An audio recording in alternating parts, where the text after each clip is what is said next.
गलती ढूंढना कोई बुरी बात नहीं है, बशर्ते इसकी शुरुआत खुद से करनी चाहिए। नमस्ते दोस्तों, मेरा नाम है अखिलेश कुमार। इस पर एक बहुत ही छोटी सी और सुंदर सी कहानी। एक बहुत ही मशहूर पेंटर ने एक बहुत सुंदर पेंटिंग बनाई और पेंटिंग इतनी सुंदर थी कि उसने इस पेंटिंग को जिस शहर में वो रहता था उसके एक चौराहे पर लटका दिया, रख दिया। जो भी व्यक्ति आता उस पेंटिंग को देखता, जिसमें एक घोड़ा बना हुआ था और एक लड़की उस घोड़े के पास खड़ी थी। पेंटिंग इतनी सुंदर थी, जो ऑयली कलर से बनाई गई थी कि मानो वो घोड़ा और लड़की किसी भी वक्त इस पेंटिंग से बाहर निकल के आ सकते हैं। जो भी व्यक्ति इस पेंटिंग के पास आता और उसकी खूबसूरती देख करके बहुत प्रशंसा करता कि ये बहुत सुंदर पेंटिंग बनाई है। जिस किसी ने भी इस पेंटिंग को बनाया है वो बहुत ही मशहूर पेंटर रहा है, नहीं तो इतनी खूबसूरत पेंटिंग कोई बना ही नहीं सकता। जब कोई व्यक्ति उस पेंटिंग को पास से, नज़दीक से, बड़े अच्छे से देखता और पूरी तरीके से देखता, हर व्यक्ति को ये नज़र आता कि जो घोड़ा था उसके पैर के पास में उस पेंटर ने एक चिड़िया बना रखी थी और उस चिड़िया की आंखें नहीं थी। जो भी व्यक्ति उस पेंटिंग के पास आता, उस खूबसूरत पेंटिंग को देखता तो बहुत खुश होता, लेकिन जब घोड़े के पैर के पास में बनी उस चिड़िया को देखता और उसकी आंखें नहीं देखता तो वो बहुत उदास हो जाता और वो वहाँ से मायूस होकर के जाता। जितने भी लोगों ने उस पेंटिंग को देखा सब पहले खुश होते और बाद में जाते जाते मायूस होकर के जाते और बस यही कहते चले जाते कि पेंटिंग तो बहुत खूबसूरत बनाई है पर चिड़िया की आंखें नहीं बनाई।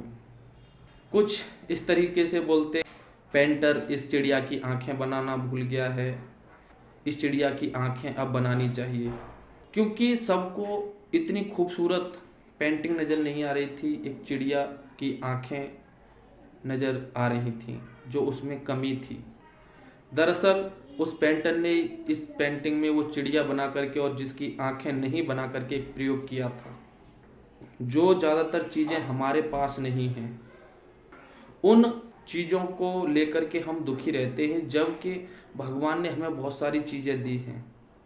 जैसे आप स्वयं मान लीजिए कि उस खूबसूरत पेंटिंग में कोई कमी नहीं थी सिवाय एक चिड़िया की आंख के, जो उस पेंटर ने जानबूझ करके नहीं बनाई थी। इसी तरह हमारा जीवन है, हमारे जीवन में हमारे पास बहुत सारी चीज़ें हैं। अच्छा घर है, अच्छा परिवार है, अच्छे माता पिता हैं, अच्छे दोस्त हैं, खाने के लिए वक्त से भोजन मिल रहा है, रहने के लिए घर है। ये सारी चीज़ें होने के बावजूद हम सिर्फ उस चीज़ के लिए परेशान हैं जिसे हम पा नहीं सके। अगर हम इसी तरीके से अपने जीवन को चलाते हैं तो हम कभी अपने जीवन में सुखी नहीं रह सकते। हमें उस चीज़ का आनंद लेना चाहिए जो हमारे पास है, जो उपलब्ध है, और हम किस चीज़ के चक्कर में पड़े रहते हैं जो हमारे पास या तो है नहीं या फिर हम उसे प्राप्त नहीं कर सकते। दरअसल जीवन जीने का आनंद ही तब आता है जब जो चीज़ें हमारे पास हैं उनका हम आनंद लेना सीख जाएं, हर पल खुशी जाहिर करें, खुश रहना सीखें उन चीज़ों में जो हमारे पास हैं। क्योंकि हमारी निगाह सिर्फ उसी चीज़ पर जाती है जो हमारे पास या तो उपलब्ध नहीं होती। आप खुद ही देख लीजिए, आपके घर में अगर कोई फर्नीचर जिस जगह पे पहले रखा था उस जगह पर आज नहीं है तो हमारी नज़र उसी जगह पर जाती है।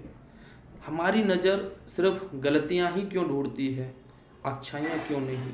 अगर हम उन गलतियों को देखना बंद कर दें तो हम अपने जीवन का परम सुख, परम आनंद प्राप्त कर सकते हैं।